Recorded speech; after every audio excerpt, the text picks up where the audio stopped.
Mari kita sama-sama kita bersatu dalam doa. Tuhan Bapa kami yang bertata dalam kerajaan surga, terima kasih ya Bapa untuk pujian yang telah kami nyanyikan bersama, yang menyadarkan kepada kami bahwa kami tidak memiliki apapun untuk boleh dipilih oleh Engkau, bahkan dipanggil untuk melayani Engkau.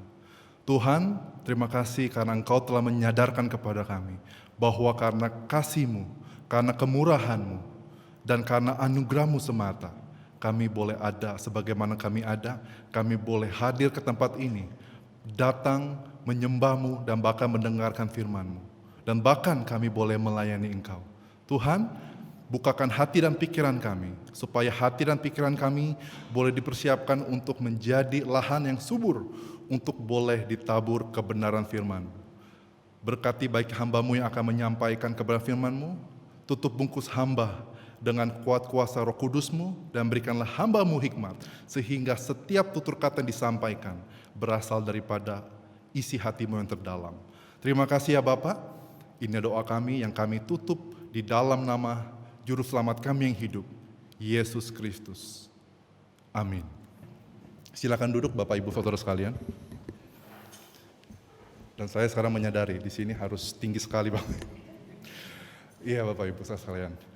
Terima kasih atas kesempatan yang boleh diberikan bagi saya oleh Pak dan Ibu Gembala untuk boleh menyampaikan firman Tuhan di tempat ini. Jadi saya ingin memulai khotbah saya dengan sebuah pernyataan.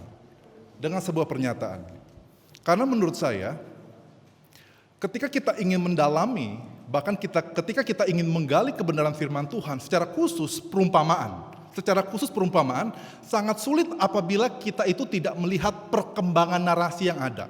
Kita tidak melihat cerita-cerita terdahulu sebelumnya yang menggiring hingga perumpamaan itu muncul. Perumpamaan itu muncul seringkali sebagai sebuah klimaks dari apa yang Yesus sampaikan. Pesan yang Yesus ingin ajarkan kepada kita. Oleh karena itu izinkan saya memulai khotbah ini dengan sebuah pernyataan. Saya mau makan nasi. Bapak Ibu ketika mendengarkan kata saya barusan, saya mau makan nasi. Apa yang Bapak Ibu pikirkan? Biasa ya, kita tiap hari juga makan nasi. Pagi, siang, sore, biasa Bapak Ibu. Tetapi Bapak Ibu perlu ketahui, ketika tahun 2014 saya sekolah ke Amerika Serikat, saya datangnya itu bulan Agustus Bapak Ibu. Bulan Agustus 2014. Ketika saya datang di tahun 2014 Bapak Ibu, saya sangat sulit sekali menemukan nasi Bapak Ibu. Di Amerika Serikat, sangat sulit menemukan nasi. Jadi ketika kita makan di kampus sekolah, itu makannya kentang dan sebagainya. Tidak ada nasi. Jadi setiap kali saya masuk ke kantin, saya selalu bertanya dalam hati saya, kapan nasi ini muncul? Gitu loh. Kalau kamu tidak bisa masak nasi, biarkan saya masak nasi. Dengan cuma-cuma. Karena saya mencintai nasi. Lalu berikutnya pada akhir semester saya diajak oleh teman saya orang barat untuk datang ke tempat dia, mengunjungi tempat dia, yaitu di Oklahoma. Jadi dari Kentucky kita pergi ke Oklahoma, itu sekitar 12 jam Bapak Ibu, nyetir mobil. Jadi ketika nyetir mobil Bapak Ibu, dan di tengah perjalanan, sudah larut malam, dia tanya sama saya, kamu mau makan apa? Saya dengan semangatnya saya mengatakan, kita harus cari McDonald's. Karena McDonald's itu dimanapun ada gitu kan. Dimanapun itu ada. Jadi di tol dimanapun itu ada McDonald's. Jadi akhirnya dia bilang oke, kita cari McDonald's. Meskipun dia suka Chick-fil-A dan sebagainya, tapi cari McDonald's. Ketika kita pergi Bapak Ibu mencari di manakah McDonald's terdekat. Ketika kita sudah menemukan McDonald's, oh ini dia McDonald's terdekat. Singkat cerita Bapak Ibu, dia menghentikan mobilnya. Saya tidak tunggu dia Bapak Ibu. Saya langsung buka pintu dan saya langsung masuk ke McDonald's. Dan ketika saya masuk ke McDonald's, saya lihat menunya Bapak Ibu.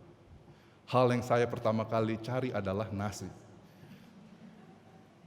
Dan ironisnya Bapak Ibu, ketika teman saya datang, kamu jadi mau makan apa? Saya bilang saya mau makan nasi. Kata-kata itu muncul, saya mau makan nasi.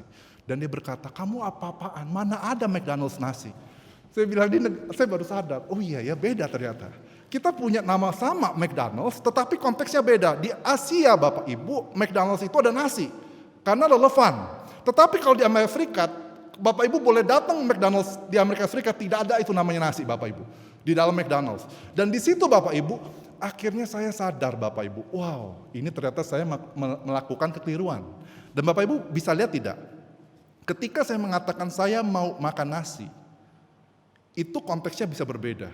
Bapak Ibu harus melihat bagaimana dari kalimat ini kemudian Bapak Ibu harus melihat kalimat ini sebetulnya dibangun, ini sebetulnya merupakan klimaks dari pergumulan saya selama hampir 6 bulan Bapak Ibu, tidak makan nasi. Dan akhirnya ketika saya mengatakan saya mau makan nasi dan saya tidak mendapatkannya, kekecewaannya, maka Bapak Ibu itu bisa mengalaminya Bapak Ibu, bisa ikut merasakannya. Sama seperti perumpamaan Bapak Ibu, kalau secara singkat, Bapak Ibu tentu saja pernah mendengar perumpamaan tentang anak yang sulung dengan anak yang bungsu. Di mana anak yang bungsu itu meninggalkan ayahnya, betul ya Bapak Ibu? Tetapi Bapak Ibu, kalau Bapak Ibu perhatikan, cerita itu dibangun, itu sebetulnya merupakan klimaks dari apa yang Yesus ajarkan. Jadi cerita itu tidak hanya muncul begitu saja, tetapi ada cerita-ceritanya, ada narasi yang berkembang. Yaitu Bapak Ibu, kalau Bapak Ibu perhatikan, latar belakangnya ialah bagaimana Yesus itu ada perdebatan dengan para pemuka agama. Karena para pemuka agama mempertanyakan, Yesus, bagaimana mungkin kamu kok bisa makan dengan orang-orang berdosa? Itu menjadi pertanyaannya. Kemudian ketika dipertanyakan seperti itu oleh para pemuka agama, apa yang Yesus lakukan? Dia memberikan 3 perumpamaan. Yang pertama, perumpamaan domba. Yang kedua, perumpamaan koin. Baru yang ketiga, perumpamaan tentang anak yang bungsu. Bapak Ibu perhatikan ya.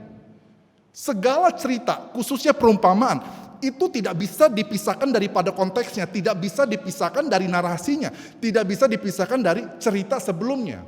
Oleh karena itu Bapak Ibu, mari kita sama-sama hari ini kita akan belajar tentang perumpamaan orang upahan di kebun anggur. Silakan slide-nya itu dia. Oke, slide selanjutnya. Iya Bapak Ibu, jadi Bapak Ibu bisa perhatikan di sini ada perkembangan narasi Bapak Ibu. Ini secara singkat ya Bapak Ibu ya. Kalau Bapak Ibu perhatikan, unik nggak? Matius 19 ayat 13 sampai 15. Hanya 13 dan 15. 13, 14, 15, 3 ayat itu berbicara tentang anak-anak kecil. Jadi Matius itu menarik Bapak Ibu. Di tengah-tengah cerita tentang pengajaran Yesus, tiba-tiba kemudian Matius itu menyisipkan tentang anak kecil. Bagaimana anak-anak kecil ini datang kepada Yesus. Ya kan, datang kepada Yesus. Kalau Bapak Ibu perhatikan dengan seksama, baca dengan seksama, Bapak Ibu hendaknya harus bertanya seperti ini. Mengapa cerita ini, anak-anak kecil ini bisa muncul di tengah-tengah pasal 19? Harusnya Bapak Ibu berpikir seperti itu. Kenapa bisa muncul dan apa tujuan dari Matius? Kenapa Yesus menyampaikan hal ini?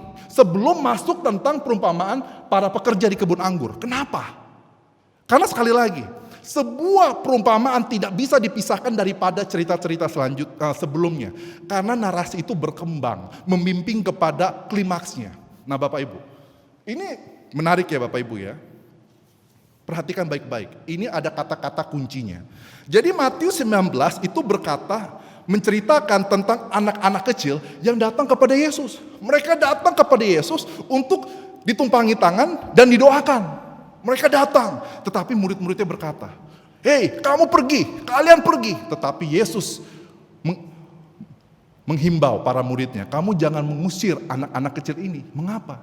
Karena anak-anak kecil inilah justru kerajaan surga seperti ini gitu loh. Seperti anak-anak kecil ini ketika mereka menyambut aku. Perhatikan ya Bapak Ibu ya. Kenapa seperti ini? Sekali lagi poinnya. Anak-anak kecil ini datang kepada Yesus. Sekali lagi, anak-anak kecil ini datang kepada Yesus dengan situasi yang digambarkan oleh Yesus. Mereka yang datang kepada Yesus itu dengan tulus, dengan polos. Betul ya Bapak Ibu ya? Karena anak-anak kecil itu punya hati yang tulus dan polos. Pokoknya datang saja. Tidak seperti orang tua Bapak Ibu yang punya banyak akal Bapak Ibu ya. Tetapi ketika anak kecil ini datang, mereka datang dengan tulus dan dengan motivasi yang murni. Nah, baru setelah itu Bapak Ibu masuk ke cerita apa? Orang muda yang kaya. Jadi Matius mengubah ceritanya. Setelah dari anak kecil meningkat Bapak Ibu, meningkat sedikit tentang orang muda yang kaya.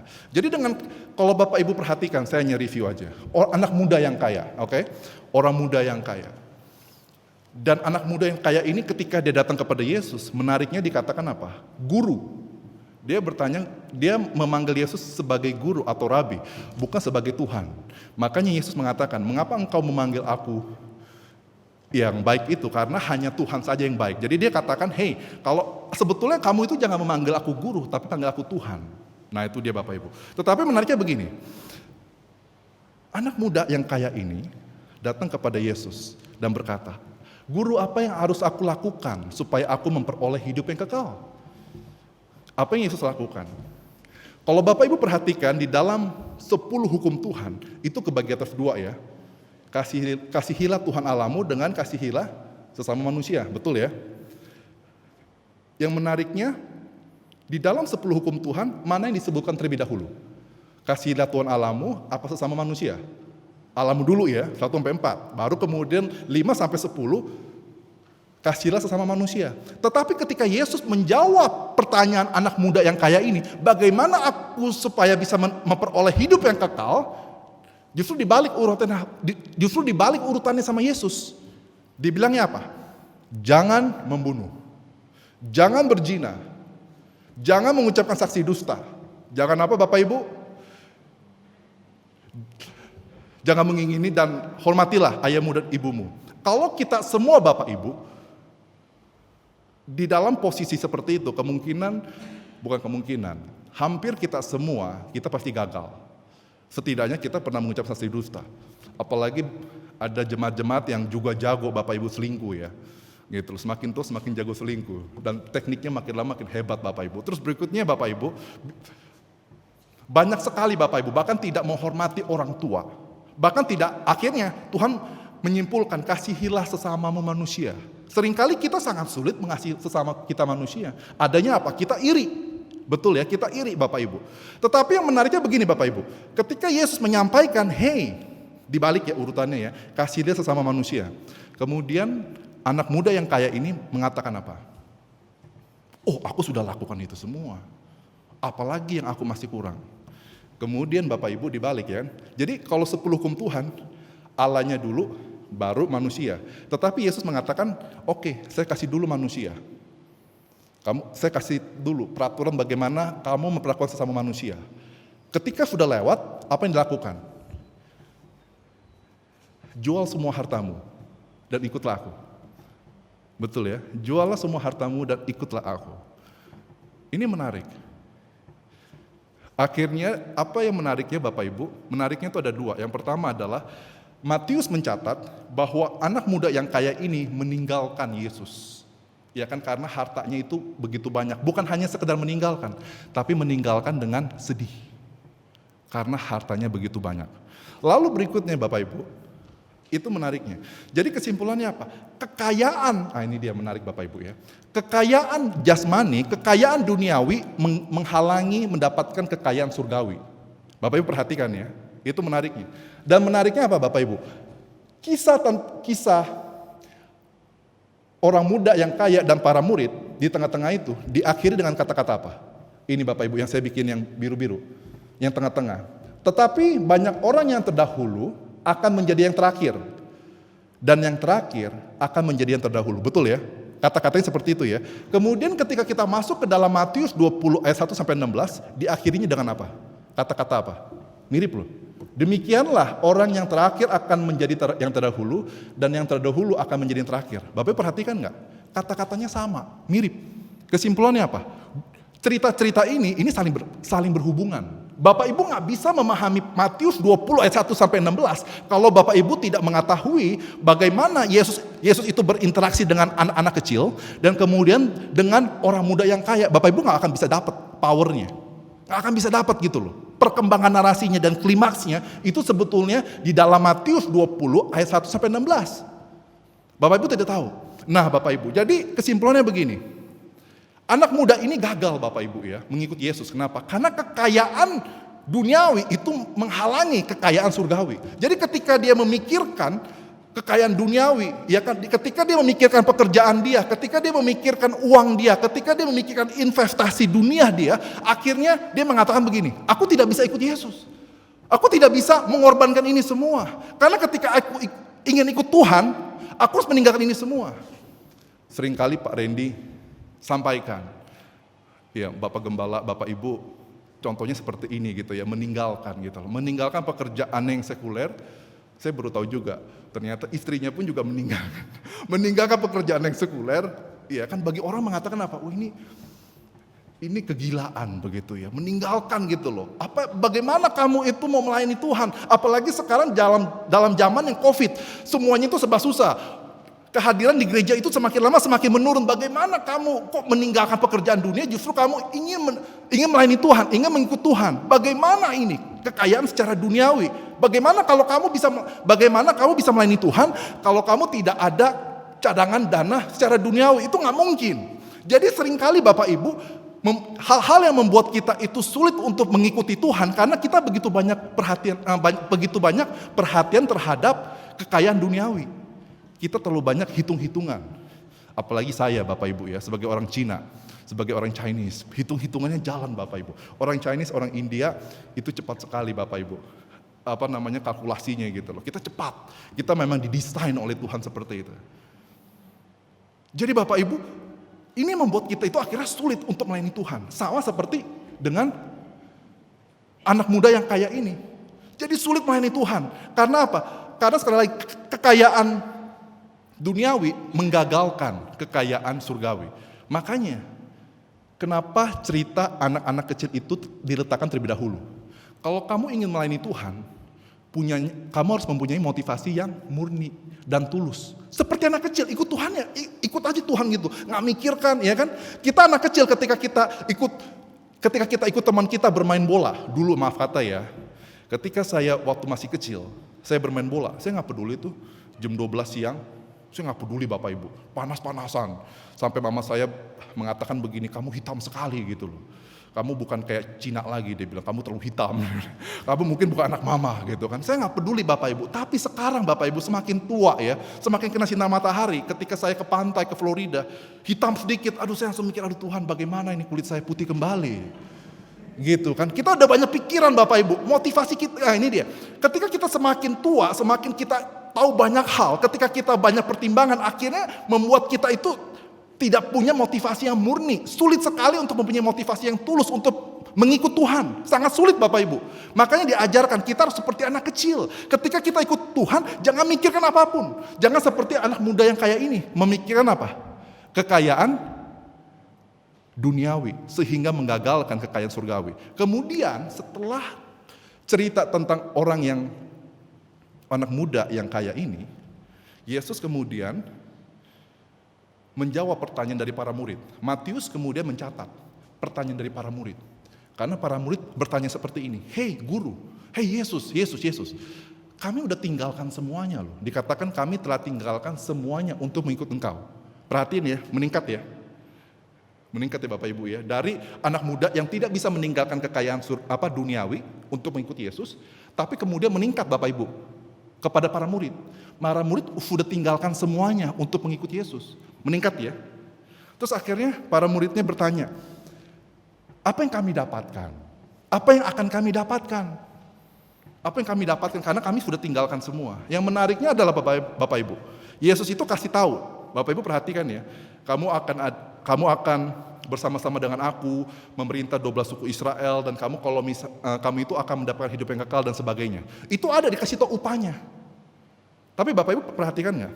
Setelah Yesus kasih tahu upahnya mengikuti Yesus, ketika Yesus memberitahu upahnya mengikuti Yesus, Yesus langsung masuk kemana? Perumpamaan ini, para pekerja di kebun anggur. Menurut Bapak Ibu kenapa? Coba Bapak Ibu pikirkan. Kenapa ketika Yesus itu kasih tahu, "Hei, kamu ketika mengikut aku, kamu akan punya upah ini." Kemudian dia langsung kasih tahu perumpamaan kebun anggur. Apakah perumpamaan kebun anggur itu? Kita sudah baca. Dan saya akan ringkaskan seperti ini. Jadi ada 5 jenis orang. Ada 5 jenis orang ya. Di dalam perumpamaan kebun anggur. Di dalam Matius 20. Jadi begini. Tuannya ini bangun pagi-pagi sekali. Dan untuk mencari Bapak Ibu pekerja-pekerja yang bisa direkrutnya. Pagi-pagi sekali. Jadi golongan yang pertama adalah pagi-pagi sekali. Mencari Bapak Ibu. Siapa yang bisa bekerja untuk dia. Dia mendapatkan. Pagi-pagi sekali. Nggak dikasih tahu jam berapa. Tapi hanya dikasih tahu pagi-pagi sekali. Nggak tahu jam berapa. Mungkin bisa jam 6, bisa jam 5, tapi menurut saya mungkin sekitar jam 6 ya. Kalau menurut ya tafsiran saya itu mungkin sekitar jam 6. Lalu berikutnya yang kedua, jam berapa Bapak Ibu? LAI menyebutkan jam 9 pagi. Lalu berikutnya yang ketiga jam berapa? Jam 12. Lalu berikutnya yang keempat jam berapa? Jam 3, betul ya. Yang kelima jam berapa? Jam 5 sore. Sekarang menjadi pertanyaannya, jam berapa itu berakhir? Pekerjaan itu berakhir jam berapa? LAI menjawab, teks kita menjawab, itu jam 6. Jadi jam 5 itu hanya kerja sejam, tapi dapat upah satu dinar. Satu dinar, upah seharian. Bapak Ibu perhatikan ya. Jadi akhirnya ini menimbulkan kecemburuan bagi mereka yang bekerja lebih lama. Kenapa kami udah bekerja sedemikian lama? Kenapa kami sudah melayani sedemikian lama? Bahkan kami sudah disengat oleh panasnya sinar matahari, tetapi mengapa kami mendapatkan upah yang sama dengan orang yang baru kerja 1 hari aja? Kenapa? Betul ya, ada pertanyaan seperti itu. Bapak Ibu kira-kira bisa memahami nggak? Bisa melihat tidak? Mengapa cerita ini muncul setelah Yesus itu menjawab pertanyaan para murid, khususnya Petrus. Upah kami apa? Kami udah meninggalkan semuanya. Terus upah kami apa? Yesus kasih tahu upahnya, dan kemudian Yesus itu kasih tahu perumpamaan ini. Bapak Ibu tahu nggak kira-kira? Melihat tidak koneksinya apa? Koneksinya apa Bapak Ibu? 1. Meskipun kita akan mendapatkan upah surgawi, betul ya? Kan dapat upah surgawi kan? Di dalam pasal 19, konteks sebelumnya. Meskipun kita sudah meninggalkan kekayaan duniawi untuk mendapatkan untuk mengikut Yesus, untuk mendapatkan kekayaan surgawi. Tetapi yang menariknya apa? Di dalam Matius 20, kita nggak boleh fokus kepada upah. Itu kuncinya. Kalau kita melayani Tuhan, meskipun kita sudah meninggalkan kekayaan duniawi, tapi kita nggak boleh tetap fokus kepada upah. Meskipun kamu tetap akan dapat upah loh. Ketika kamu melayani Tuhan, kamu akan tetap dapat upah. Tapi kamu itu nggak boleh melayani Tuhan itu karena fokusnya itu upah. Aku ingin diberkati Tuhan. Aku ini ingin mendapatkan harta yang lebih. Aku ini ingin mendapatkan anugerah Tuhan yang lebih. Aku ingin mendapatkan jalan-jalan keluar dari Tuhan. Bapak Ibu sekalian, ketika kita melayani Tuhan itu nggak boleh kita motivasi seperti itu. Itu yang makanya ketika Yesus itu dengan bijak sekali, dia kasih tahu memang kamu ada upah. Tetapi langsung dia masuk ke dalam Matius 20. Kalau kamu fokus kepada upah, kamu kan pengikut aku mula-mula kan? Kamu akan kecewa. Kenapa? Karena setelah kamu muncul rasul yang hebat. Siapa? Petrus. Bukan Petrus, Paulus. Paulus itu kan kebelakangan. Bukan termasuk 12 murid Yesus. Paulus itu belum pernah melihat Yesus. Paulus itu tidak pernah dibina Yesus selama 3,5 tahun. Tidak pernah. Dia belakangan. Tetapi kita bisa melihat bagaimana pelayanan dia begitu luar biasa. Kalau Bapak Ibu mengikut Tuhan hanya ingin mendapatkan upah. Oh, saya ini kan lebih dahulu melayani Tuhan. Saya ini kan lebih senior. Saya ini kan lebih ini. Bapak Ibu pasti akan kecewa. Makanya Tuhan mengatakan apa?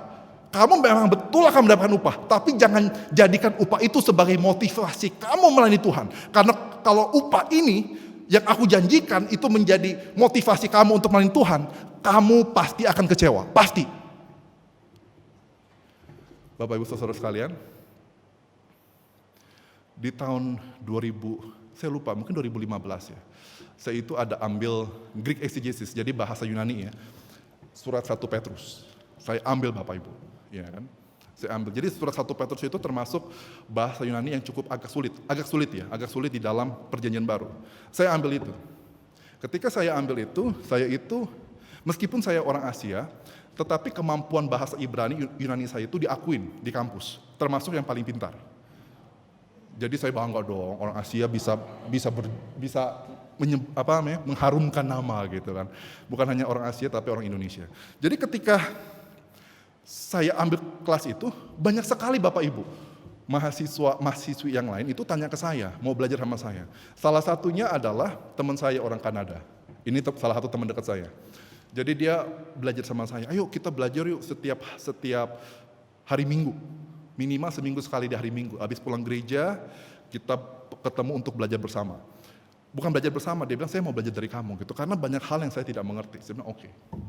Jadi saya ajarin dia Bapak Ibu, saya ajarin dia selama hampir 1 semester.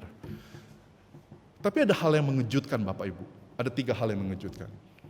Iya kan dia belajar dari saya mengajarin dia Bapak Ibu. Yang pertama adalah Ketika kita menghadapi final exam ujian akhir. Ketika kita menghadapi ujian akhir, saya ngajarin dia loh, nilai dia lebih tinggi pada saya. Nilai dia lebih tinggi pada saya. Secara pribadi, kaget, syok. Bapak Ibu, syok ya, saya ngajarin dia kok, saya lebih pintar gitu kan. Tapi kok nilai dia bisa lebih tinggi. Itu pertama saya syok gitu kan. Terus berikutnya setelah dipikir-pikir lagi kenyataan itu, akhirnya jadi kepahitan. Mungkin jadi pikir, kok bisa begini ya, kok bisa begitu loh, kok bisa. Lalu berikutnya diperparah dengan yang kedua Bapak Ibu. Bukan hanya nilai ujian akhir dia itu lebih tinggi pada saya, lalu berikutnya yang kedua, paper dia lebih tinggi pada saya. Udah tambah kesel saya. Iya kan, dari yang ingin bantu temen kan, kasihan nih temen ini nggak bisa, saya bantu gitu kan, dengan dari rasanya itu belas kasihan, jadi rasanya itu jadi gondok Bapak Ibu.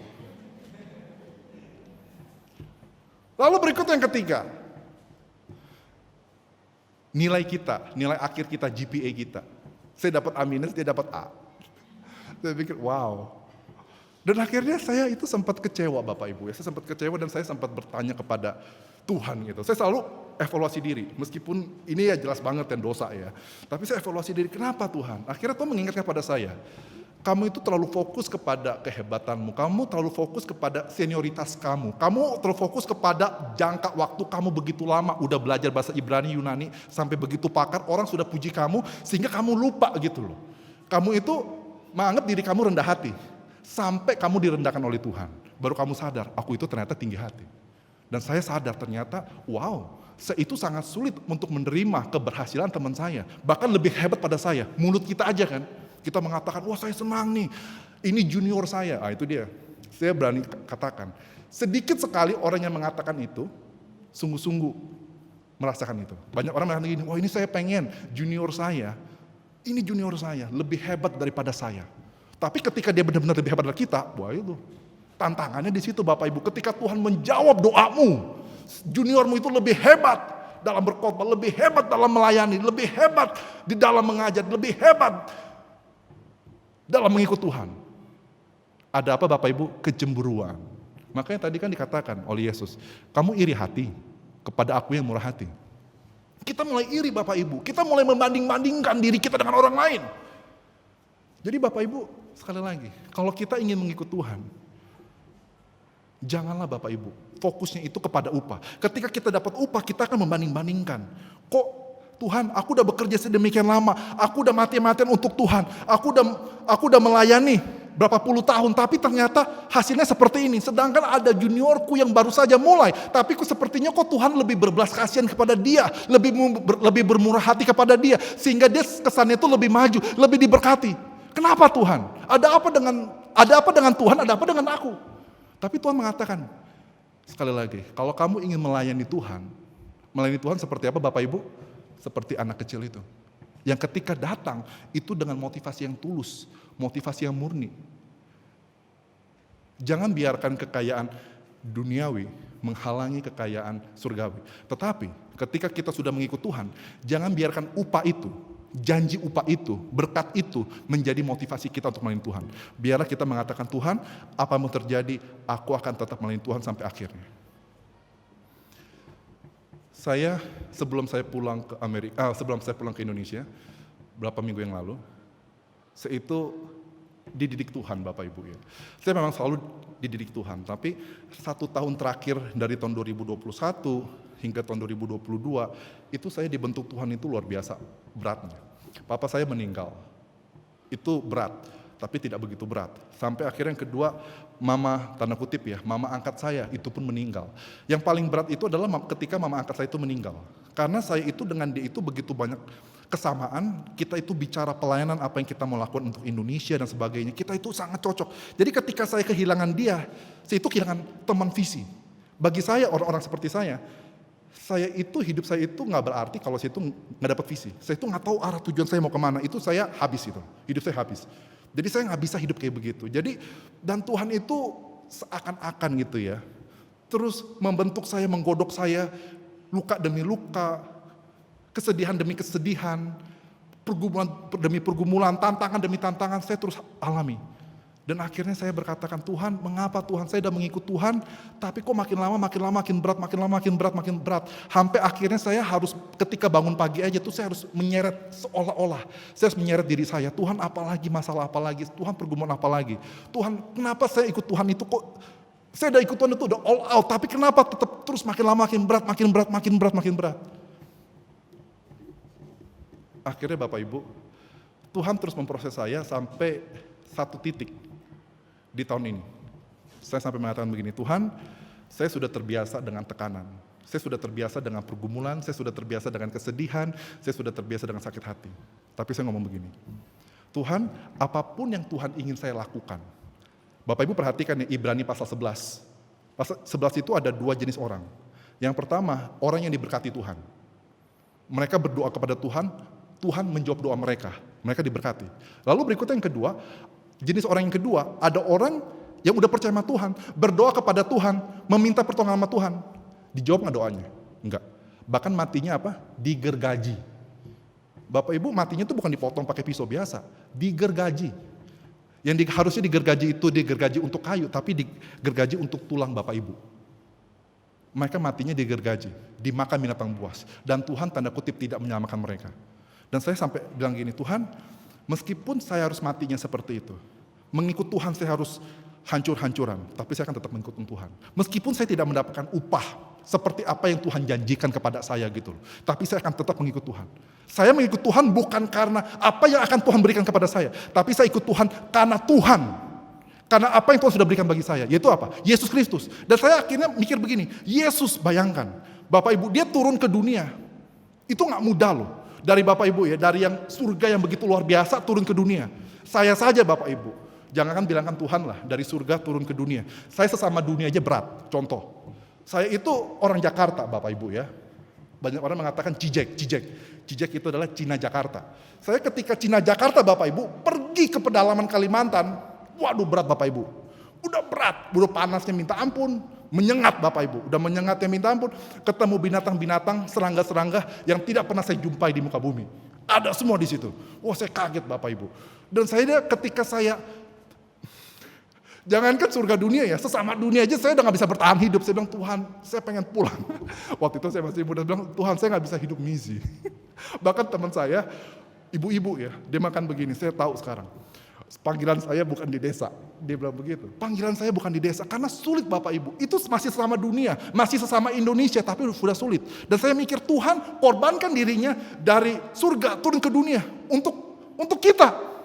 Lalu berikutnya Bapak Ibu, dia bahkan ditinggalkan oleh pengikut-pengikutnya, ditinggalkan oleh orang-orang yang dia percayanya, bahkan dihianati. Bapak Ibu, dia ditusuk dari belakang, apa tidak sakit? Bahkan dia mati dengan cara yang menggenaskan di atas kayu salib. Itu udah mati terus dipermalukan lagi, bukan hanya mati biasa, dikremasi atau dikubur, tapi mati dengan cara dipermalukan. Tapi dia lakukan itu dia melakukan itu semua sampai akhir dengan setia. Dan saya berpikir, Tuhan, kalau Tuhan pengen saya seperti itu, menderitanya, akhir hidup saya harus jadi seperti itu, martir, miskin, kepanasan, jadi hitam legam gitu Bapak Ibu, ke orang Afrika. Tapi saya mengatakan begini, Tuhan, kalau memang seperti itu, saya tetap mau. Karena bagi saya, ketika saya mengikut Tuhan, bukan motivasi saya adalah mendapatkan upah dari Tuhan, bukan mendapatkan perlindungan dari Tuhan, bukan mendapatkan berkat dari Tuhan, tetapi motivasi saya, bagaimana saya tetap melayani Tuhan sampai akhir. Dan saya tidak akan membanding-bandingkan diri saya dengan orang lain. Sama seperti ini Bapak Ibu. Jangan pernah membanding-bandingkan diri Bapak Ibu dengan orang lain dalam melayani. Dan jangan juga sekali lagi Bapak Ibu, upah itu menjadi motivasi kita dalam melayani. Biarlah Yesus Kristus menjadi motivasi kita untuk melayani. Biarlah teladan hidupnya, teladan pelayanannya boleh membakar hati kita. Tuhan, meskipun aku tidak mendapatkan apapun, tapi aku tetap akan melayani Tuhan karena juru selamatku Yesus Kristus yang sudah meninggalkan teladan untuk kita semua. Mari kita sama-sama kita tundukkan kepala dan kita berdoa. Tuhan Bapa kami yang bertata di surga, kami mengucap syukur ya Bapa, ketika kami mendengarkan kebenaran firman-Mu, bahwa Tuhan akan memperhitungkan segala jeripaya kami. Tuhan, ketika murid-murid-Mu sudah meninggalkan semuanya untuk mengikut Engkau, Tuhan berjanji akan memberikan upah. Tetapi kami boleh melihat bahwa Petrus matinya dengan tragis. Thomas matinya dengan tragis. Banyak murid-murid Yesus matinya dengan tragis. Mereka tanda kutip mereka tidak mendapatkan upah yang dijanjikan. Paulus pun juga seperti itu. Tuhan, Engkau sudah memperingatkan mereka. Dan juga kami melalui perumpamaan Matius 20. Bahwa meskipun Tuhan menjanjikan berkat upah, tetapi biarlah upah itu tidak menjadi motivasi kami untuk melayani Engkau. Karena ketika upah itu menjadi motivasi kami untuk melayani Engkau, maka kami akan kecewa, kami akan marah, kami akan merasa iri hati, kami akan mengatakan bahwa Tuhan tidak adil. Tetapi Tuhan, bahwa apapun yang terjadi dalam kehidupan kami, meskipun kami tidak menerima upah atas yang Engkau telah janjikan, meskipun hidup kami sudah menderita, tapi kami tidak mendapatkan apapun dari Engkau, kami akan tetap setia mengikut Engkau, kami akan tetap setia melayani Engkau, kami akan tetap setia mengiring Engkau sampai akhir hidup kami Tuhan. Ajar kami ya Tuhan, agar kiranya kami boleh menjadi, bukan hanya menjadi anak-anak Tuhan, tetapi kami boleh menjadi laskar Kristus yang selalu senantiasa setia untuk mengiring Tuhan sampai akhir hayat kami. Terima kasih ya Bapak. Kau melihat kami begitu banyak kelemahan, kekurangan, keterbatasan. Tetapi Tuhan, karena anugerah-Mu kami dilayakkan untuk boleh menjadi anak-Mu dan bahkan melayani Engkau. Kuatkan motivasi kami, bersihkan hati kami, supaya kami tetap setia mengiring Engkau. Hanya di dalam nama Tuhan Yesus Kristus, kami sudah berdoa dan mengucap syukur padamu. Amin.